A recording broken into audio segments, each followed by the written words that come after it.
نحمده ونستعينه ونستغفره ونؤمن به ونتوكل عليه ونعوذ بالله من شرور أنفسنا ومن سيئات أعمالنا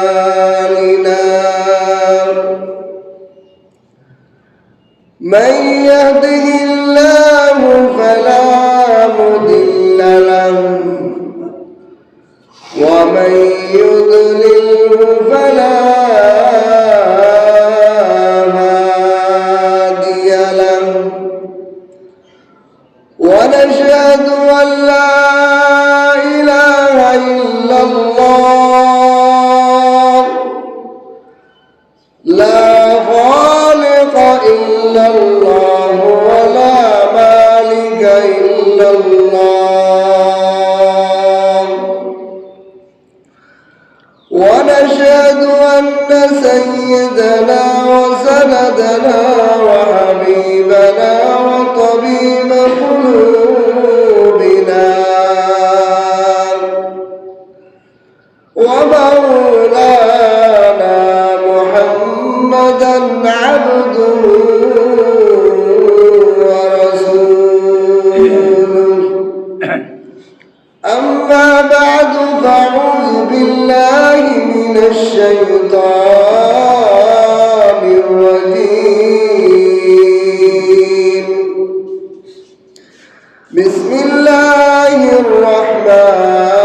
الرحمن الرحيم وما الحياة الدنيا إلا متاع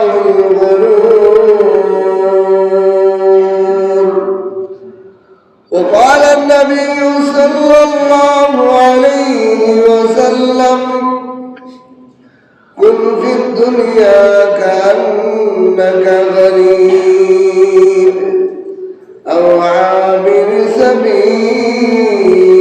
سبيل أو كما قال عليه الصلاة والسلام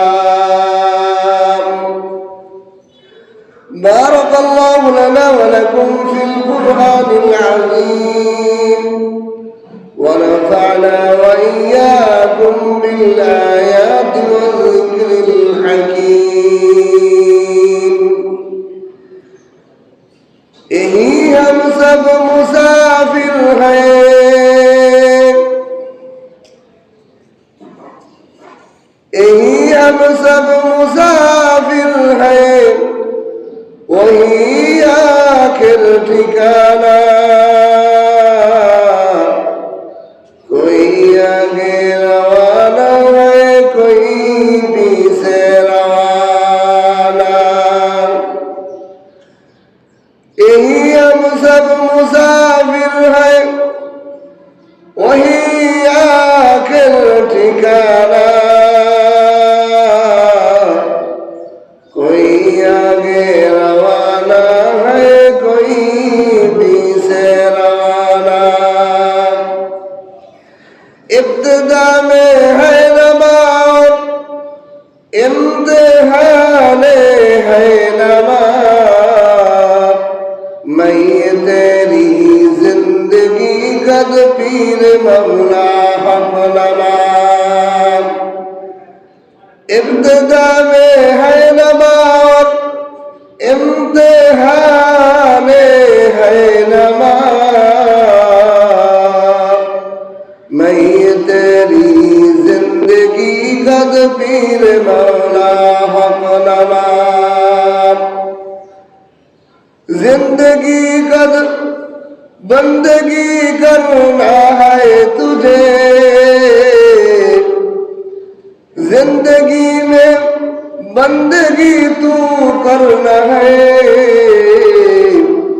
जिंदगी में बंदगी शर्मंदगी है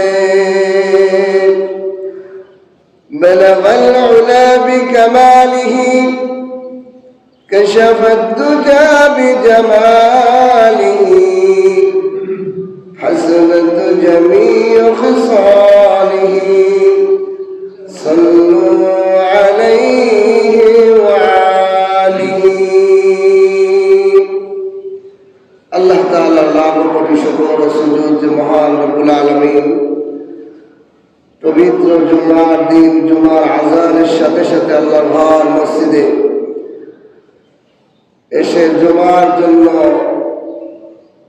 উপস্থিত হওয়ার তৌফিক দান করেছেন। এই জন্য আমরা কালিমাতুশ শুকর আদায় করি আলহামদুলিল্লাহ। আলহামদুলিল্লাহ। জুমার দিন জুমার আযানের পরে সকল ব্যবসা বাণিজ্য ক্রয় বিক্রয় সব আল্লাহ তাআলা হারাম করে দিয়েছেন। এই জন্য এলাকার যত বালেগ পুরুষ আছেন আপনাদের করজোর করে বলি, আল্লাহ পাকের বিধান অন্য অন্য দিন আযানের পরে বেচা কিনা করলেও কোনো অসুবিধা নেই, কিন্তু জুমার দিন জুমার আযানের পরে যদি কেউ হালাল টাকা দিয়ে ব্যবসা বাণিজ্য করেন তাও এটা হারাম হয়ে যাবে। জুমার আযানের পরে দুনিয়ার কোনো কাজে ব্যস্ত থাকা যাবে না।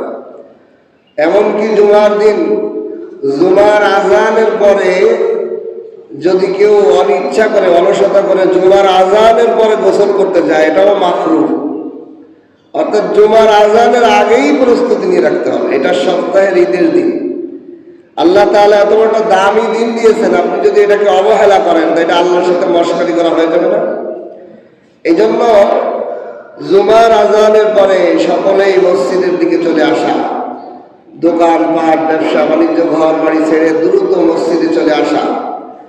এমন একটা দিন, দামি দিন, একটা জুমা যদি কেউ পেয়ে যায় আর একজন একটা জুমা পাওয়ার আগে মারা যায় তো 500 বছরের আগে পরে জান্নাত হবে তাদের। সুবহানাল্লাহ। একজন ব্যক্তি জুমা পায় নাই, মারা গেছে, নেককার, সে 500 বছর পরে যাবে। আর যে জুমা পেয়ে গেছে তারপরে তার মওত হয়েছে, সে 500 বছর আগে জান্নাতে চলে যাবে। বলেন সুবহানাল্লাহ। এত দামি জুমার দিন। এই জন্য জুমার আযানের পরে আর এদিক সেদিক সময় অবহেলা না করা। আমি খুতবা এবং দুরুদের পরে কোরআনে কারীমের ছোট্ট একখানা আয়াত তেলাওয়াত করেছি। এই আয়াতের আলোকে এবং একখানা হাদিস তেলাওয়াত করেছি। এই আয়াত এবং হাদিসের আলোকে আল্লাহ তাআলা যদি আমাকে কিছু বলার তৌফিক দান করেন তাহলে আমি বলবো, আপনারা শুনবেন, আল্লাহ তাআলা আপনাদের শোনার তৌফিক দান করলে, ঠিক কিনা? আল্লাহ তৌফিক না দিলে বলাও যায় না, শোনাও যায় না। অনেক মানুষ আছে সামনে বসে আছে, এত সুন্দর আলোচনা, যদি জিজ্ঞাসা করা হয় কি আলোচনা করছে হুজুর, বলতে পারে না। তাহলে বোঝা যায় শুনলেই হয় না, আল্লাহ শোনাইতে হয়, ঠিক কিনা? ঠিক। আল্লাহ যদি কাউকে না শোনায়, আল্লাহ যদি কাউকে না বলায়, গায়ের জোরে এলেমের জোরে বয়ানও করা যায় না। এটা আল্লাহর তরফে জিনিস। এই জন্য আল্লাহর কাছে আমরা দোয়া করব, বক্তাও দোয়া করবে, আল্লাহ আপনি আমাকে সাহায্য করুন, আপনার সাহায্য ছাড়া আমি বলতে পারবো না। শ্রোতারও বিনয় হতে হবে আল্লাহর দিকে, যে আল্লাহ আপনি যদি না শোনান, আমি কানের কাছে থাকিও মাইক কানের কাছে থাকলেও আমি শুনবো না, আপনি আমাকে কিছু শোনান, হিদায়াতের নূর কিছু আমাকে দান করুন।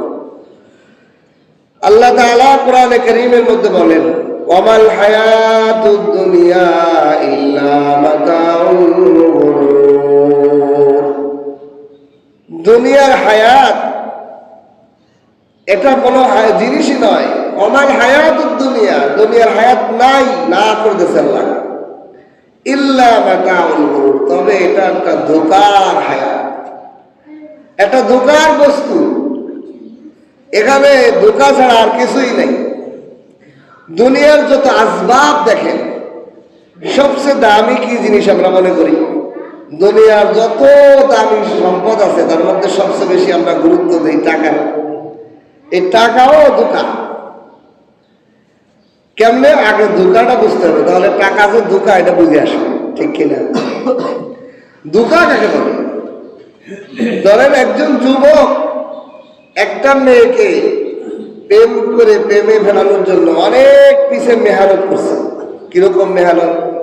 তার বাড়ির আশপাশে করে, তারা দেখা হইলে আই লাভ ইউ বলে, এভাবে মেহনত করতে করতে করতে করতে করতে 5 বছর সময় লাগাইয়ে মেয়েকে এমন প্রেমে ফেলাইছে যে মেয়ে ওই ছেলের সাথে ভাইগে যাইতে রাজি হয় না। এরকম কথাটা বোঝার জন্য বলতেছে। এই মেয়েটাকে সে গোপনে নিয়ে তার বাপ মার অনুমতি ছাড়া, বাপ মা যে ছোটকাল থেকে তাকে লালন পালন করলো, সবকে চুনকালি মাখাইয়া ইজ্জত সম্মান বংশের বাবা মার মুখে চুনকালি দিয়া এই মেয়েটা ছেলের সাথে বেগে চলে গেছে। যাওয়ার পর কাজী অফিসে বিয়ে হয়েছে। বিয়ে হওয়ার পর এই প্রেমিক আর এই প্রেমিকা যখন বাসর রাতে যাবে, এই প্রেমিকা করছে আর একজনের সাথে বাইকে চলে গেছে। কার সাথে চলে গেছে? এই যে যারা মেহনত করে প্রেমে বেলায় বিয়ে করলো, সেই বউটাও আর এক তার খালাতো ভাইয়ের সাথে হুট করে বাইকে গেছে বাসর রাতে আগে। আচ্ছা, এখন বলেন আমাদের সামাজিক দৃষ্টিতে বা বিবেকবানের বুদ্ধিতে কি বলবে? এই মেয়েটা অনেক বড় ধোঁকাবাজ, অনেক বড় বাটপার, ঠিক কিনা?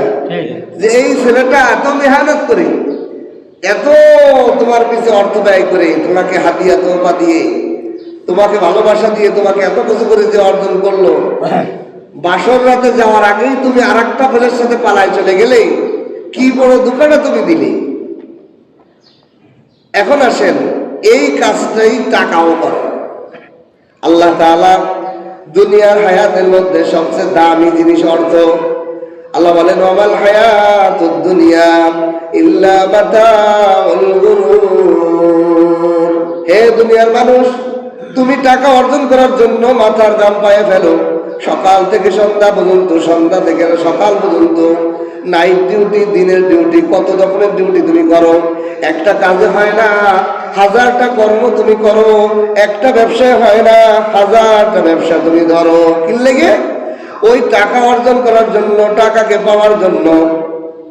এখন যখন টাকা তুমি অর্জন করছো, কোটি কোটি টাকা হয়েছে, এখন এই টাকা দেখেন, এই টাকা যখন আমার কাছে আইসে পড়ছে, এখন আমি যদি টাকাটা নিয়ে ঘুমাই থাই, আমার কোনো উপকার হবে? টাকার যদি আমি খাবার কিনতে চাই, এই টাকার অন্যকে দিয়ে দিতে হয়। টাকা দিয়ে যদি আমি বাড়ি কিনতে হয়, এই টাকাটা আমাকে ছাড়িয়ে অন্যর কাছে না গেলে আমার বাড়ি হয় না। টাকাটা আমার কাছে ছাড়িয়ে অন্য মাছওয়ালার কাছে না গেলে আমার মাছ হয় না। টাকাটা আমার কাছে ছাড়িয়ে গোশালার কাছে না গেলে গোশত আমার কাছে আসে না। যত আসবাব কিনতে যাব, টাকা আমার লাথি দিয়ে অন্যর কাছে না যাওয়া পর্যন্ত টাকার কোনো বেনিফিট আমি পাই না। তাহলে টাকাও তো ওই মেয়ের মতোই, টাকা আমার কাছে আইসে দেরি নাই, অন্যর কাছে না গেলে আমার উপকার হয় না, ও আমাকে ছাইড়ে গেলেই উপকার হয়। তাহলে টাকা তো সবচেয়ে বড় বাটপার, বোকাবাজ, ঠিক কিনা? বুঝতেছি? টাকাও তো ওই নারীর মতো, বাসর রাতের আগেই পালাই গেছে। টাকাও তো আমাকে ছেড়ে না গেলে টাকার কোনো বেনিফিট, উপকার আমার হয় না। আল্লাহ তাআলা এই সিস্টেম কেন বানাইছেন? ও মানুষ, ও দুনিয়ার মানুষেরা, তোমরা একটু গভীর ভাবে দেখো আমার সিস্টেম গুলো। আমি দুনিয়ার নিজাম যে বানাইছি, এই দুনিয়ার সব কিছুকে আমি ধোঁকাবাজ বানিয়েছি, ধোঁকাবাজ, ধোঁকার বস্তু বানিয়েছি। এর মধ্যে সবচেয়ে দামি টাকা। এই টাকাকেও তোমার কাছ থেকে ছেড়ে না গেলে তোমার কোনো উপকার হয় না। এই জন্য আল্লাহ বলেন, ওয়ামাল হায়াতুদ দুনিয়া ইল্লা মাতাউল গুরুর। দুনিয়ার অর্থ করি সব চোখের ধান্দা, আমার কোনো আপন না, সে আমার সাথে কবরেও যাবে না। আমি পৃথিবীতে যখন আসছি, আমার হাতটা খালি ছিল। আমি যখন কাফনে পড়ে যাব, আমার হাত দুটা খালি থাকবে, ঠিক কিনা? তাহলে সে তোমার আপন না। জন্মের সময় সে আমার সাথে ছিল না, জন্মের মৃত্যুর পরও আমার সাথে সে যায় না। কাপড়ের কোনো পকেট নাই, সে আমার সাথে কোনো ফেরেশতাদের ঘুষ দেওয়ার জন্য যাওয়ার কোনো সুযোগ নাই যে আমি ফেরেশতাদেরকে জরুরি দিব, আমার সওয়াল জবাব যেন হয়ে যায়, টাকা মেরে দিলে যেন হয়ে যায়। এই সুযোগ কি কবরে আছে? কখনোই নাই। আল্লাহ বলেন, এই জন্য অথচ তুমি টাকা অর্জন করার জন্য আল্লাহরে বলছো, আখিরাত বলছো, নবীরে বলছো, নবীর সুন্নাত বলছো, নামাজ বলছো, মসজিদ বলছো, দান খরচ ভুলে গেছো। সব কিছুই টাকার কারণে ভুলে গেছিলে বান্দা। এই জন্য তোমার টাকা বড় ধোঁকা দিয়ে দিল। ওয়ামাল হায়াতুদ দুনিয়া ইল্লা মাতাউল গুরুর। দুনিয়ার হায়াত বড়ই ধোঁকা।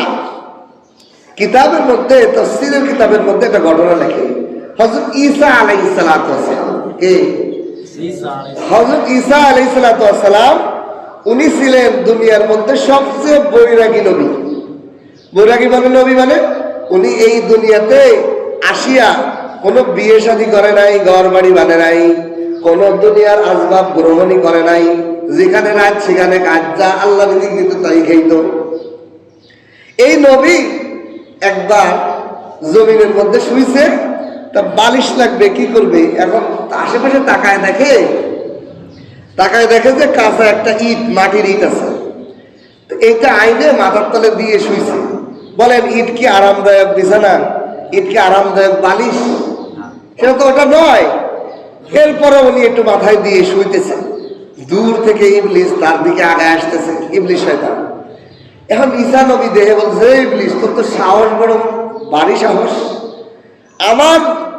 আমার নানি মরিয়ম আলাইহিস সালামের মা কোরআনে কারীমের মধ্যে বর্ণিত আছে, দোয়া করেছে যে আমার মাকে এবং আমাকে যেন শয়তান কোনো স্পর্শ না করতে পারে। আল্লাহর কাছ থেকে দোয়া পাশ করাইছে, তুই আমার দিকে কিভাবে সাহস করে আসতেছিস? ঈসা নবীকে বলে, ইবলিস, হে নবী ঈসা, আমি তোমার কাছে তো আসতে পারবো না, তুমি তো আল্লাহর আশ্রয় আছো। কিন্তু যখনই তুমি দুনিয়ার কোন আসবাবকে গ্রহণ করছো, দুনিয়ার মহব্বত, দুনিয়ার একটু সামান্য মহব্বত, একটা মাটির বালিশ, কাঁচা ইটের মান ইট একটা, সেটাকে তুমি মাথার নিচে দিয়েছো, দুনিয়ার কোন আসবাবের প্রতি তুমি মোকাবেক করেছো, এই আশায় আমি বুঝছি তোমাকে ধোঁকা দিয়া যাবে। নাউজুবিল্লাহ। দুনিয়ার আসবাব যত গ্রহণ করবেন তত শয়তান আপনাকে আমাকে ধোঁকা দিয়ে সহজ, আর দুনিয়ার আসবাব যত না থাকবে, আপনাকে যত মাল কম, যত সম্পদ কম, আপনার ধোঁকা কম। সুবহানাল্লাহ। এই ঈসা নবী উনি তো দুনিয়ার যেখানে সেখানে থাকতেন, হাঁটতেন চলতেন, উম্মতকে দাওয়াত দিতেন, এক আল্লাহর দাওয়াত দিতেন। এক লোক কয়, এই নবী, উনি তো আল্লাহর নবী, উনার সাথে থাকলে হাদিয়া তওবা আসে, হয় না? হুজুরের খাদেম হইলে হুজুর যা হাদিয়া পাবে আমিও তো তাই পাবো, ওনার সাথে থাকলে তো আমার কিছু হাদিয়া আসবে। তো এই চিন্তা করে ঈসা নবী কয়, হুজুর আপনার সাথে আমি একটু খাদেম হিসেবে থাকতে চাই।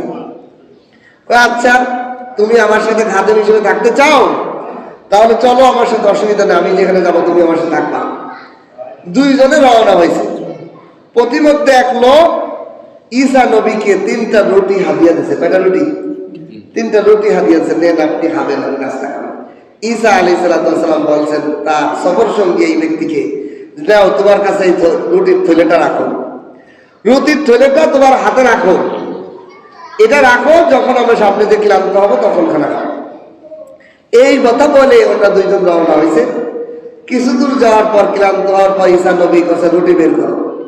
রুটি বের করার পর দেখে রুটি 3টা নাই, 2টা আছে। কয়টা? 2টা। আর একটা রুটি গেল কই? তোমার কাছে না দিছিলাম দায়িত্ব রাখার জন্য, আমানত। কয় হুজুর আমি খাইও নাই, জানিও না।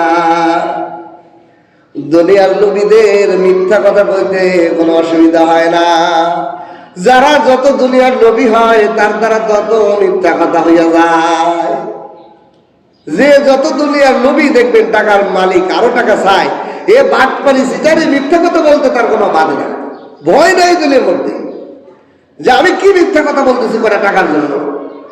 এই লোকটাও বলতেছে, হে ঈসা নবী, আমি 3য় নম্বর রুটির খবর জানিও না, বলতেও পারি না। কয় বান্দা, তো এ আল্লাহ বান্দা, তোমার কাছে না 3টা রুটি আমি দিলাম, তুমি বলতেও পারো না, খাও নাই, তাহলে কি ব্যাপারটা কি? আমি বলতে পারবো না।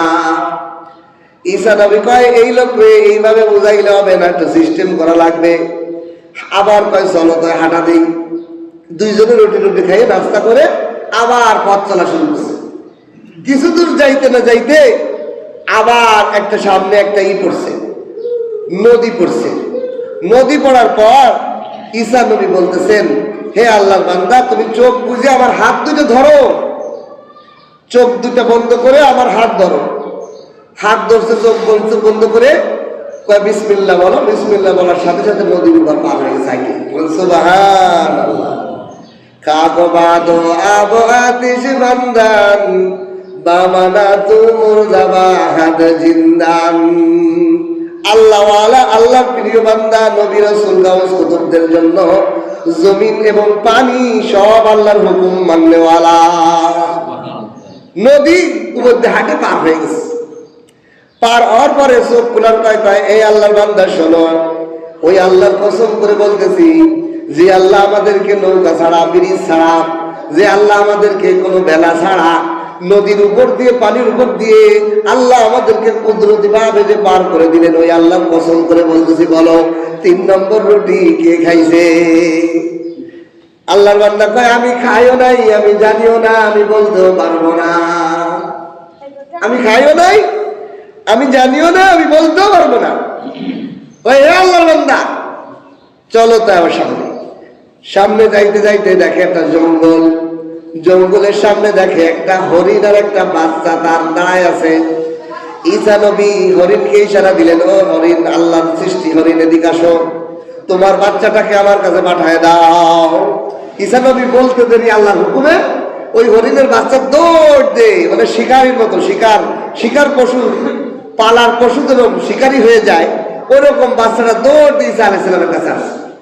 ঈসা আলাইহিস সালাম তার মা ওই দূরের থেকে দাঁড়ায় দেখতেছে হরিণটা। এই বাচ্চাটাকে জবাই দিয়ে আগুন জ্বালাইয়ে কাবাব বানায়, গ্রিল বানায় এই লোককে নিয়ে নিজেও খাইছেন, উনিও খাইছেন। খাওয়ার পর এই হরিণের হাড্ডি গুলো জমা করে বলে কুন বিইজনিল্লাহ, আল্লাহর হুকুমে এটা আবার জীবিত হয়ে যাও, দাঁড়াও। বলতে দেরি ওই হাড্ডি থেকে আবার ওই হরিণের বাচ্চাটা সৃষ্টি হয়ে গেল। বলেন সুবহানাল্লাহ। কাদের কুদরত দারি হরচে খাহি আগুনি, মুর্দারা তু জিন্দা গুনি, জিন্দারা তু মুর্দা গুনি। কে জীবন দিতে পারে, কে মারতে পারে? আল্লাহ। কে পারে? আল্লাহ পারেন। সঙ্গে সঙ্গে হরিণের বাচ্চাটা আবার জীবিত হয়ে গেছে। ঈসা নবী বলেন, হে আল্লাহর সৃষ্টি হরিণ, যাও তোমার মায়ের কোলে ফিরে যাও। ওর মায়ের কোলে ফিরে গেছে। এইবার ওই লোকটাকে দেখে বলে, হে আল্লাহর বান্দা বলো, যে আল্লাহ আমাদেরকে হরিণের বাচ্চা দিয়ে কাবাব গ্রিল খাওয়াইলো, আবার তার হাড্ডি দিয়ে তারা আবার জীবিত করে তার মায়ের কোলে ফিরে দিল, ওই আল্লাহর কসম করে বলি, হে আল্লাহর বান্দা বলো, সত্যি করে বলো 3 নম্বর রুটি কে খাইছে? কয় আমি খাইও নাই, আমি বলতেও পারবো না। দুনিয়াদার দুনিয়ার লোভে এত মগ্ন থাকে, হাকিকত আসল রহস্য ভেদ হওয়ার পরেও সে বলতে পারে না, সে মিথ্যার পর অটল থাকে। দুনিয়া এবং দুনিয়ার আসবাব মানুষকে এমন ধোঁকায় ফেলছে যে আখিরাত তার সামনে নাই হয়ে গেছে, সে আখিরাত দেখতে পারে না।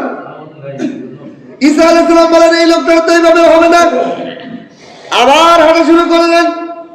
হাঁটতে হাঁটতে পাথরি জমিনের দিকে যখন গেলেন, ওই আল্লাহর বান্দারে বলে, হে আল্লাহর বান্দা শোনো, তুমি পাথরকে একটু স্তূপ করো, একটু জমা করো।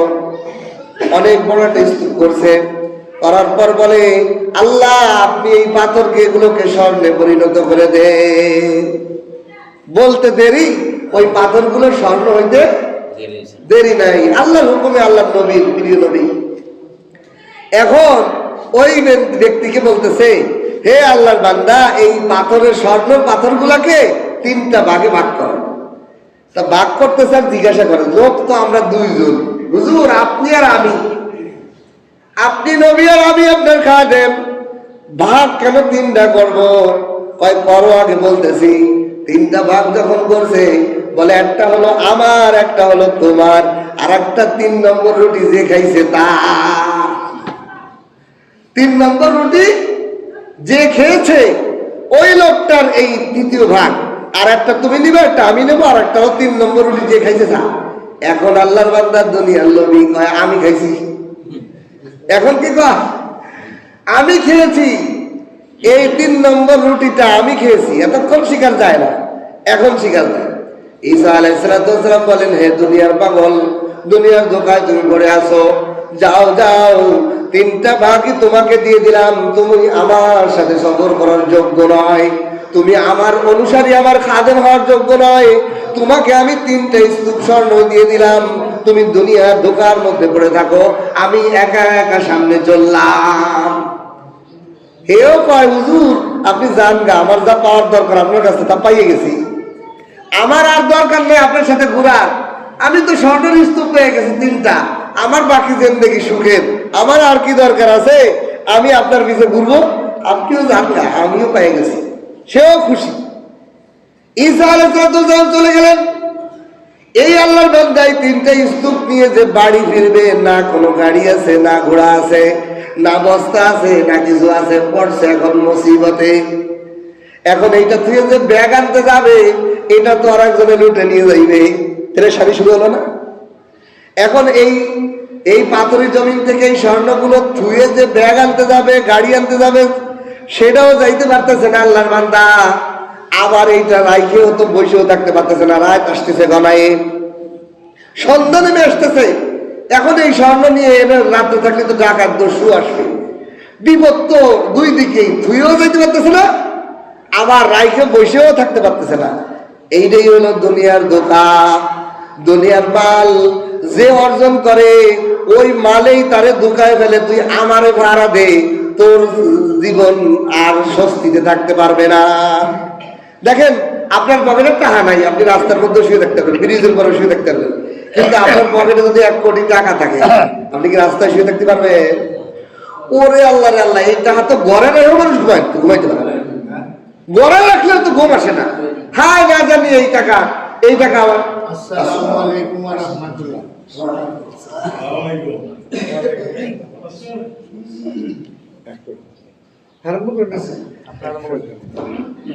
এই টাকা ঘরে রেখেও তো মানুষ স্বস্তিতে জীবন যাপন করতে পারে না, কারণ এটা একটা প্রেশানি আছে।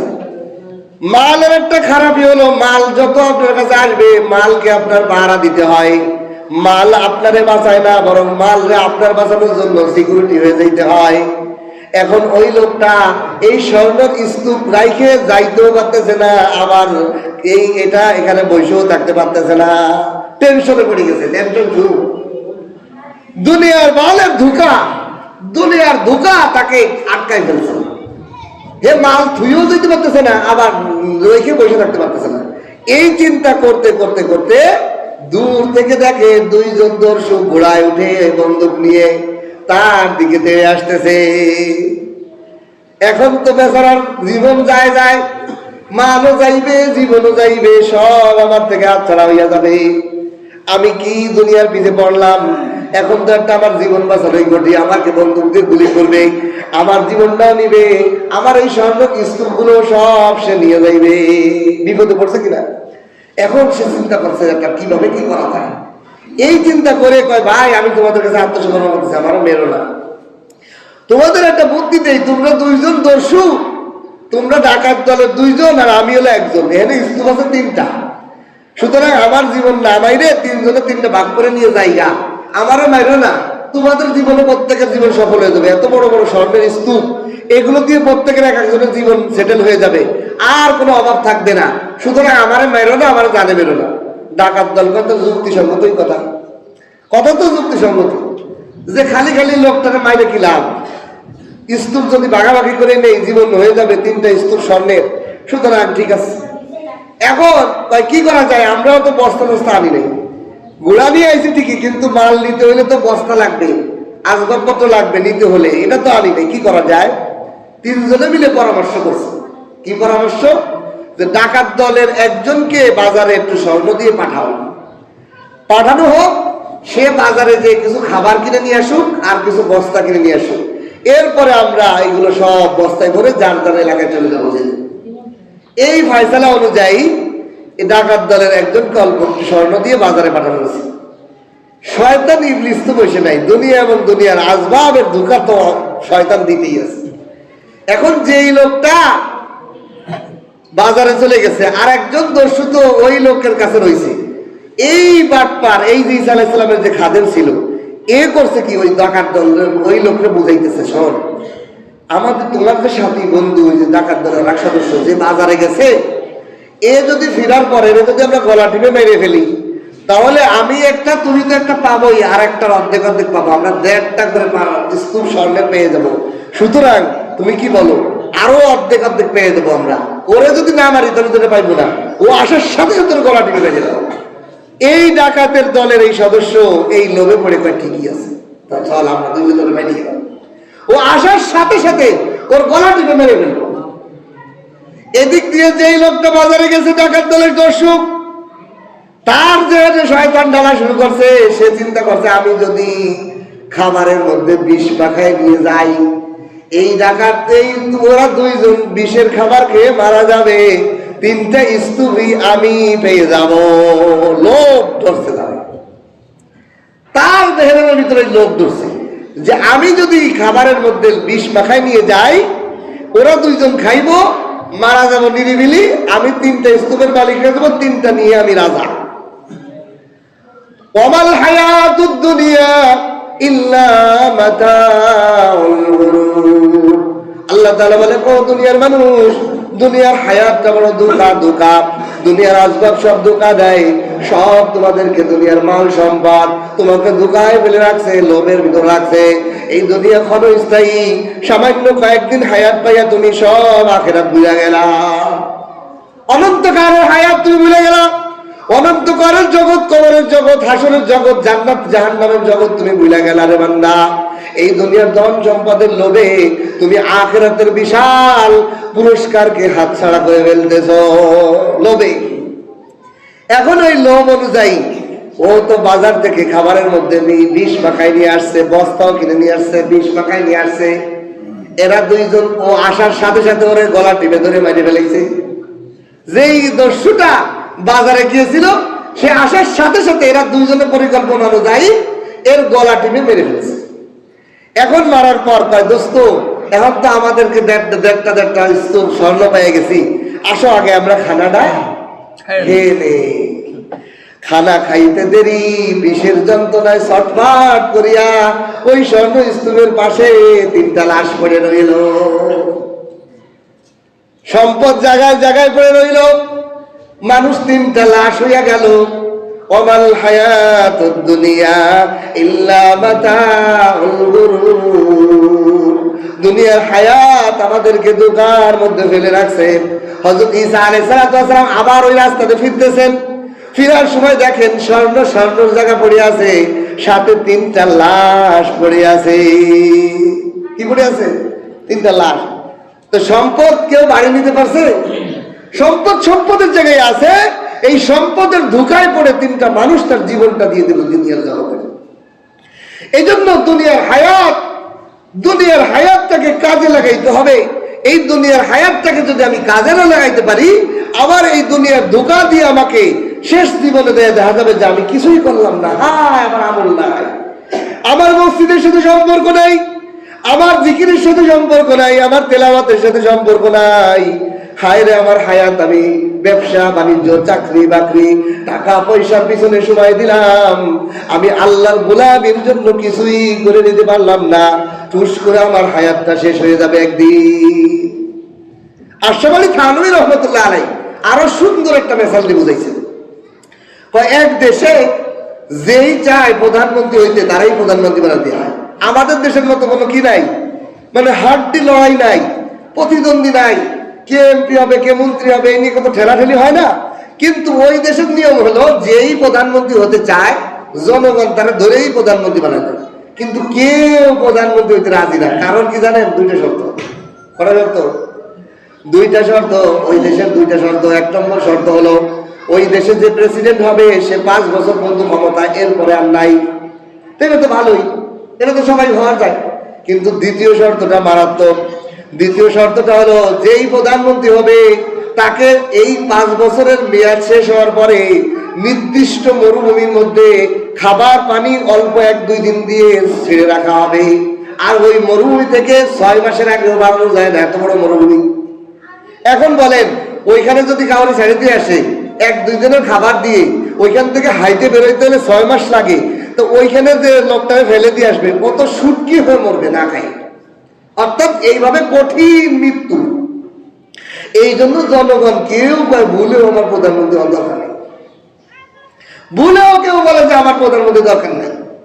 এখন এক লোক কয় আমি রাজি, কয় বুঝো করাম 5 বছর পরে তোমার শুটকিও মরতে হবে, একবারে শুটকি মাছের মতো শুকায়, না খাইয়ে না পানি পেয়ে বলবা, অসুবিধা নেই। ওই নির্দিষ্ট মরুভূমিতে ফেলাবে, দেওয়া বানায় আমাকে প্রধানমন্ত্রী। পুরা দেশের জনগণ তাকে রেজিস্টার করে দলিল পত্র নিয়ে সব চুক্তি মুক্তি সহ সিগনেচার নিয়ে তার সাইন নিয়ে তারা প্রধানমন্ত্রী বানাচ্ছে। এখন এই লোকটা চালাক, এই লোকটা করছে আর সময় নষ্ট না করিয়া এই প্রধানমন্ত্রীর ক্ষমতা দিয়া ওই মরুভূমির নির্দিষ্ট জায়গার মধ্যে বিশাল এক রাজ্য গড়া শুরু করে দিছে। সুবহানাল্লাহ। সে কি চালাকি করছে? এই ক্ষমতার কার্য পাওয়ার নিয়ে সে ওই মরুভূমির ওই জায়গাটার মধ্যে বিশাল প্রাসাদ, রাজপ্রাসাদ বানাইছে, দিঘি বানাইছে, বাগান বানাইছে, গাছপালা বানাইছে, জনগণ দিয়েছে, তার ভক্ত সব মানুষদের নিয়ে ওইখানে একটা বিশাল একটা শহর বানাইছে, রাজ্য বানাইছে। এই দেশের জনগণ জানে না 5 বছরের ক্ষমতা পুরাপুরি সে মেহনত করিয়া একটু সময় সে লস দেই নাই, একটু সময় সে আরামায় সে কাটাই নাই, পুরো মেহনত দিয়ে ওই জায়গাটারে পুরো একটা রাজ্য বানাইছে। এই দেশের জনগণ যখন ক্ষমতা 5 বছর শেষ, তারে ধরে নিয়ে হেলিকপ্টারে উঠায় ওই মরুভূমির মধ্যে ফেলতে যাবে, দেখে ওই এখানে একটা দেশ হয়ে গেছে, রাজ্য হয়ে গেছে, আর ওই রাজ্যের জনগণ তারে ফুলের মালাতে বরণ করার জন্য রেডি হয়ে গেছে। বলেন সুবহানাল্লাহ। আশা করি থাকবে রহমতুল্লাহ বলেন, দুনিয়ার মানুষ আমাল হায়াতুদ দুনিয়া ইল্লা মাতাউল গুরুর। আল্লাহ তাআলা যে হায়াত আমাকে দান করছে, এই হায়াতের মধ্যে একটা রাজত্ব আমাকে দান করছে, আমাকে একটা 60 থেকে 70 বছরের একটা হায়াত দান করছে। এই হায়াতের মধ্যে যদি আমি একবার সুবহানাল্লাহ বলি, আল্লাহ জান্নাতের মধ্যে একটা গাছ লাগায় দেয়। আমি যদি 10 বার সূরা ইখলাস পাঠ করি, আল্লাহ তাআলা জান্নাতের মধ্যে এই 10 দুনিয়া সমান একটা প্রাসাদ, রাজপ্রাসাদ আমার জন্য তৈরি করে দিবে। তাহলে এই হায়াতকে যদি আমি কাজে লাগাই, এই হায়াতকে যদি আমি ইবাদত বন্দেগীর মধ্যে কাজে লাগাই, দান খরচের মধ্যে কাজে লাগাই, মসজিদ আবাদের জন্য কাজে লাগাই, দ্বীনের কাবাদের জন্য কাজে লাগাই, ইবাদতের মধ্যে কাজে লাগাই, আমার এই হায়াতের মধ্যে এই মেহনতের মাধ্যমে আল্লাহ তাআলা আমার জন্য বিশাল জান্নাতের রাজ্য সাজাবেন, ঠিক কিনা?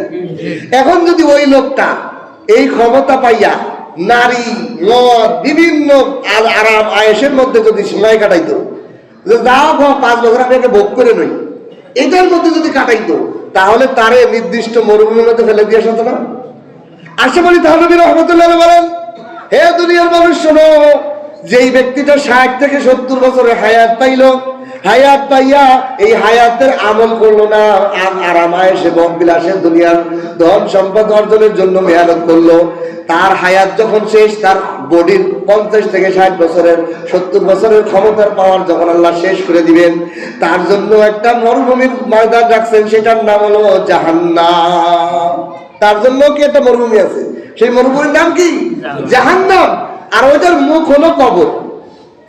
60-70 বছর তুমি ভোগ বিলাসে কাটাইছো, আখিরাতের ফিকির করো নাই, ওই মরুভূমিকে আবাদ করার চেষ্টা করো নাই, তাহলে আল্লাহ বলেন তোমার জন্য আমি জাহান্নাম নামের একটা চিটিয়াল ময়দান রাখছি, ওই আগুনের গুহার মধ্যে তোমাকে আমি ঢুকাইয়া দিব। এই জন্য দুনিয়ার হায়াতটাকে আমার কাজে লাগাইতে হবে, দুনিয়ার হায়াতটাকে আমার দামি বানাইতে হবে। এই হায়াতের মধ্যে চোখের পলকে আমার হায়াতটা শেষ হয়ে যাইতেছে, সেকেন্ডে সেকেন্ডে, মিনিটে মিনিটে আমার হায়াত চলে যাইতেছে। আমি যদি এই মিনিটে মিনিটে সুবহানাল্লাহ বলি, আলহামদুলিল্লাহ বলি, আল্লাহু আকবার বলি, লা ইলাহা ইল্লাল্লাহ জিকির করি, আমার ওই জান্নাতের চিটিয়াল ময়দানটা আল্লাহ জান্নাত দিয়ে সাজাইবে। সুবহানাল্লাহ। ওমাল হায়াতুদ দুনিয়া ইল্লা মাতাউল গুরুর। দুনিয়ার হায়াতটাকে আমার কাজে লাগাইতে হবে, দুনিয়ার হায়াতটাকে আমার কাজে লাগাইতে হবে। এর দোকান মধ্যে আমার পড়া যাবে না। এই দুনিয়া আমাকে দেখাইছে যে টাকা কামাও, বাড়ি ঘর করো। দেখেন একটা মানুষ জন্মের পরে মনে করে শিশুকাল, সে মনে করে আমি মনে হয় বালক হইলে আমার বেশি স্বাধীনতা, কারণ আমি শিশু, আমি ঘরে বাইরে যাইতে পারি না, আম্মু আব্বুর অনুমতি ছাড়া। আমি মনে হয় একটু বালক হইলে মনে হয় আমার আরাম। যখন সে বালেক হয়, সে মনে করে আমি মনে হয় যুবক হইলে মনে হয় আরাম। সে যখন যুবক হইতে যায়, যুবক হওয়ার পরে মনে করে আমি বিয়ে করলে মনে হয় আমার শান্তি। এখন বিয়ে যখন করে, আমার যখন বিয়ে করছি, আমার তো বউ হয়েছে, আমার মনে হয় বাচ্চা কাচ্চা হইলে আমার মনে হয় শান্তি। যখন বাচ্চা কাচ্চা হয়ে যায়, তখন তার আবার টার্গেট হয় কি, এই বাচ্চা কাচ্চাকে লেখাপড়া করা, প্রতিষ্ঠিত করা, তার ঘর বাড়ি ব্যাংক ব্যালেন্স করা, মনে হয় আমার আসল। এটা করতে করতে যখন ওইটা হয়ে যায়, তখন হারে বাচ্চা কাচ্চারা বিয়ে দেওয়ার তো ব্যবস্থা হওয়া দরকার। এই ধান্দায় পড়তে পড়তে লাস্টে জীবনে যায় দেয়, আরে আল্লাহ, আমার জীবনে তো আমি কোনো আমলই করতে পারি না। হায়, আমার নামাজ নাই, নামাজগুলো কাজা, রোজা নেই ঠিক, যাকাত ঠিক করে দেই নাই, হজটা করি নাই, সব আমলগুলো বরবাদ হয়ে গেছে রে। দুনিয়ার হায়াতের ধোকায় আমার জীবনের শেষ 70 বছর শেষ করে ফেললাম, এখন আমি আল্লাহর সামনে কি নিয়ে জবাব দিব? ওই সময় কি কইব, আচ্ছা তোমার বাচ্চা, তুমি বাচ্চার জন্য ফিকির করছিলে, তোমার হায়াত তো নষ্ট করছে বাচ্চার কারণে, তোমার শাস্তি কিছু তোমার ছেলে দেবো, নেবে কিনা শোনো? তার ছেলে নিব? কেউ নিব না, কেউ পৃথিবীর নিব না। আপনার আযাব, আপনি যে অন্যায় করছেন এই শাস্তি দুনিয়ার কেউ নিব না। ভাগ আপনার বিবি নিব না, আপনার ছেলে নিব না, আপনার বেবি, আপনার বন্ধু নিব না। যাদের জন্য আপনি সব ছাড়ছেন, নামাজ রোজা ইবাদত বন্দেগী, তারা কেউ আপনার আযাবের একটু ভাগ নিবে না। আর দুনিয়াতেই তো দেয় না। যদি আমার জেল হয়, আমার ছেলে কয় যে আব্বার ছেলের অর্ধেক আমারে দেন, নেয়। কিন্তু দুনিয়ার কোনো রেকর্ডই নাই এরকম যে বাপের জেল হয়েছে, এই জেলের ভাগ কিছুটা ছেলে ভোগ করছে। যে বাপের 2 বছর জেল হয়েছে, বা ছেলে কইছে জজ সাহেব 1 বছরের জেল আমার আব্বার মাফ করে দিয়ে আমারে দেন, আমি 1 বছর খাটাই দেব। এরকম আছে? এরকম কোন নজির আছে? দুনিয়াতেই নাই, তা আখেরাতের আযাবে কেমনে ভাগ দেবে? আমার আযাব আমাকেই ভোগ করতে হবে। এই জন্য দুনিয়ার হায়াতের ধোঁকায় না পড়ে আল্লাহ পাকের ইবাদত বন্দেগীতে কাটানোর চেষ্টা করা। আল্লাহ তাআলা আমাদের সবাইকে তৌফিক দান করুন, বলেন আমিন। ওয়া আখিরু দাওয়ানা আলহামদুলিল্লাহি রাব্বিল আলামিন।